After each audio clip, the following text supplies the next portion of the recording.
Alfredo, gracias por tu atención. ¿Cómo estás? ¿Qué tal? ¿Cómo estás? Un gusto. Gracias por la invitación. ¿Cuánto hay de lo que dice el presidente en la inflación que tenemos en la Argentina?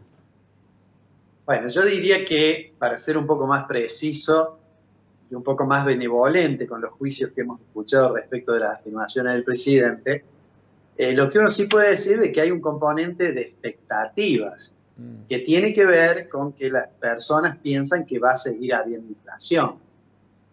Lo de diablos debe haber sido una metáfora, supongo yo, porque si no, en lugar de un economista en el Ministerio de Economía, hubiera puesto a un exorcista. Pero sin lugar a dudas la situación de inflación, y ahora hablando seriamente, que ha sido el principal fracaso de la política económica de este gobierno, es algo que, creo yo, está muy lejos de ser abordado con posibilidades reales de éxito. Lo más probable es que tengamos un año con alta tasa de inflación, probablemente más alta que el año pasado, y, y a medida que el programa vaya avanzando y vaya Argentina cumpliendo con las metas del fondo, si es que puede cumplir y no tiene que requerir algunos perdones, digamos, en algún momento, entonces recién estaremos en condiciones de pensar en un programa integral que ataque todas las causas posibles de inflación. Por ahora, a mí me parece muy difícil porque hay un componente de expectativas, hay un componente de inflación inercial, hay un componente que tiene que ver con la fragilidad de las cuentas públicas y con el financiamiento monetario de las cuentas públicas, pero sobre todo eso, Turco, hay una falta de credibilidad que hace muy difícil diseñar política económica, muy difícil, porque nadie le cree. Entonces, si los agentes económicos no creen, por más que anunciaran un programa económico excelente, y las posibilidades de éxito son bajas. ¿Se puede preguntar o se puede responder a la pregunta cuánta inflación se bancan los argentinos, nos bancamos los argentinos? ¿Cuál sería una inflación que podríamos soportar en la economía cotidiana, diaria de todos nosotros? Bueno, ha habido periodos históricos, si uno ve después de la Segunda Guerra Mundial y hasta junio del 75, uno se encuentra con una tasa de inflación anual promedio que está entre el 25 y el 30%. En el 75, bueno, yo siempre digo, en junio del 75 hubo un hecho, nos acordamos no solo del nombre del ministro, sino de la madre del ministro, que fue Rodrigo. Después del Rodrigazo, desde junio del 75 a junio del 85, que es cuando se lanzó el Plan Austral, en ese periodo la inflación argentina fue durante todos los años, medido punta a punta, más de 3 cifras. ¿Ah? A pesar de que hubo un programa de apertura económica, el programa del 2 de abril del 77 de la dictadura militar de Martínez de Oz, el programa de diciembre del 78 de la tablita cambiaria, en fin. Pero siempre fue así. Bueno, después tuvimos la hiperinflación, mejor dicho, tuvimos en el 85 el Plan Austral, que parecía que iba a tener éxito, duró algunos meses y terminó eso en la hiperinflación.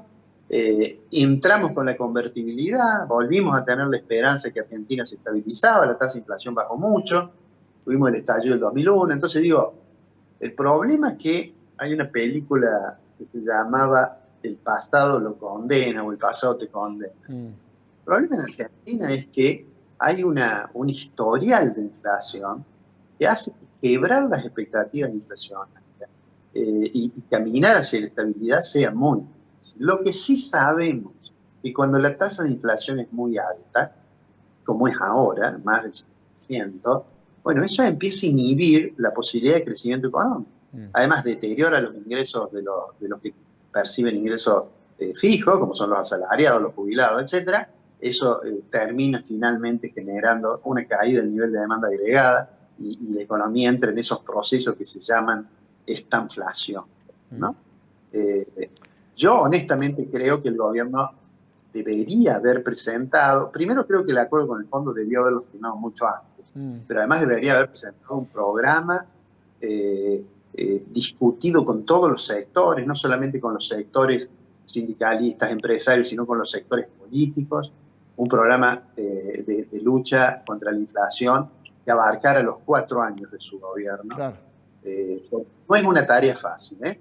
Es decir, esto, bueno, todos recordamos cuando Macri dijo, y bajar la inflación es fácil, fue el primer error que cometió. Antes de ser presidente ya había cometido ese error y subestimó la importancia de eso. Sí. Alfredo, ahora le pregunto no al economista, aunque es muy difícil de separar, al profesor universitario. A ver, si me podés explicar, como si yo fuera tu alumno, ojalá, ¿por qué se dice muchas veces que al gobierno le conviene la inflación o que por eso no está tan entusiasmado en controlar o en bajar la inflación? ¿Por qué? Bueno, hubo una época, antes que las economías se indexaran, digamos, Sí. en que en realidad los gobiernos tenían un problema con la inflación, porque cuando iban a cobrar el impuesto, en realidad la inflación le había deteriorado lo que cobraban, ¿no es cierto? Porque deterioraba las bases imponibles. Eso se conoció en la literatura con el nombre de un célebre economista argentino, Olivera. Se conoció como el efecto Olivera-Tanzi.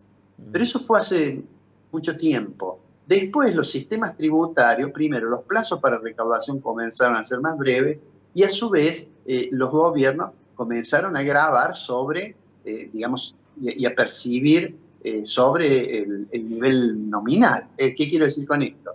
Lo que pasa ahora es que en realidad, si hay mucha inflación, puede ser que si uno demora un poquito un pago, el gobierno pierda algo.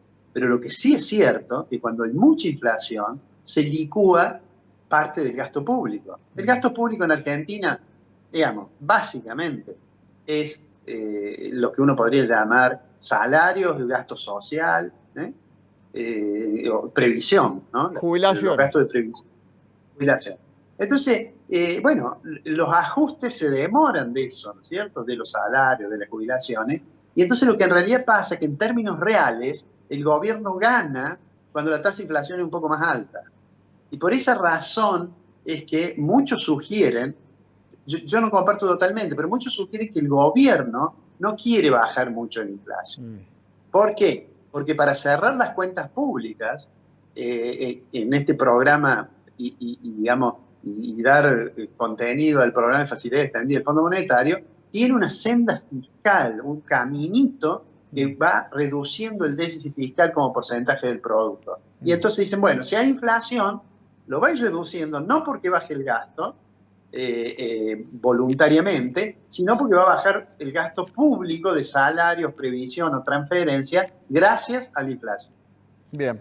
Entendí, profesor. Ahora, la última consulta que te hago es el motivo por el cual te habíamos convocado a este programa, cosa que vuelvo a agradecer tu gentileza, es respecto al acuerdo con el Fondo Monetario Internacional, ya ratificado por el Congreso. Vos acabas de decir que se demoró el gobierno, pero bueno, ya está el acuerdo. El viernes el fondo le dio el ok. Se vienen, o sea, como parte del acuerdo, 45.000 millones de dólares que el fondo le presta para que Argentina le pague al fondo. Por ahora van a ser 9.000 millones de dólares, 2.600, 2.700 tiene que pagar la Argentina. Le va a quedar en caja más o menos 6.000 millones para engrosar las cuentas del Banco Central, las arcas del Banco Central. Con este acuerdo con el fondo, la Argentina va a tener dólares y entonces va a poder importar, no va a tener el problema de la falta de dólares. Contame un poco qué es lo que se viene ahora, ya en el corto plazo.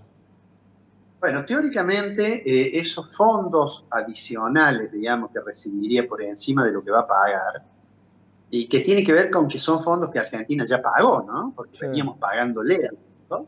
Entonces ahora, como le dan un monto de crédito igual a aquel que nos habían dado, y como una parte ya lo había pagado Argentina, nos va a sobrar un poco para fortalecer las reservas internacionales, y eso debería permitir una mayor tranquilidad en el mercado cambiario, bajar las expectativas de devaluación y eventualmente, digamos, mejorar un poco las facilidades para importar, ¿no? Pero lo que tenemos que tener claro, o sea que en ese sentido es bueno. Yo creo que, por otra parte, Argentina cuando a mí me preguntaban si tenía que firmar con el fondo, yo decía, es obvio que tiene que firmar porque no tiene otra opción.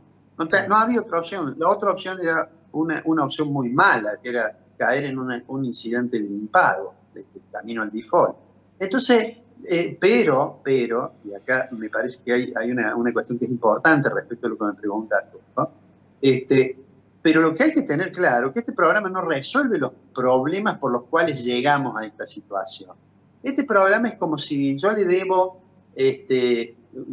a la pizzería acá de la esquina y entonces estoy debiéndole y entonces voy un día viernes y digo, bueno, mira, el lunes te pago.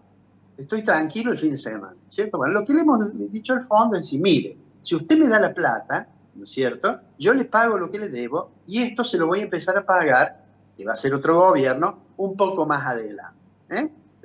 Entonces, lo que es indiscutible es que hacía falta hacerlo, lo que también es indiscutible, que de aquí al momento en que haya un futuro gobierno, sea del mismo signo político o de otro, Argentina se va a tener que sentar a negociar de nuevo, porque va a tener los vencimientos que afrontar, más los vencimientos de los tenedores de bonos que reestructuramos la deuda, lo va a tener de acá a 30 años. Complicado el panorama y además va a tener que hacer algunas revisaciones de las cuentas públicas porque el fondo ya adelantó que la primera revisión no va a ser en junio, ni julio, sino en mayo. Ya nos empiezan a controlar y están hablando de reformas, de controlar el gasto, de bajar el gasto, de reformas en el sistema previsional. O sea, se viene una situación complicada en ese sentido. Yo tengo la impresión de que la primera revisión y la segunda, digamos, la va a poder llevar bien Argentina, ¿no? Pero claro, bueno, tiene que estar mirando con mucho cuidado, no cada 3 meses, sino todos los días, cómo evoluciona la situación fiscal.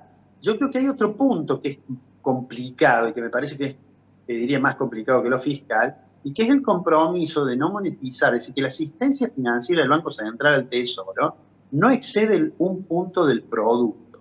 Eso es una restricción fuerte si Argentina no accede a otros tipos de financiamiento, o de organismos multilaterales, o de otros tipos de financiamiento.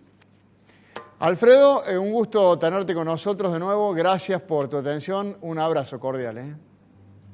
No, al contrario, muchísimas gracias a vos.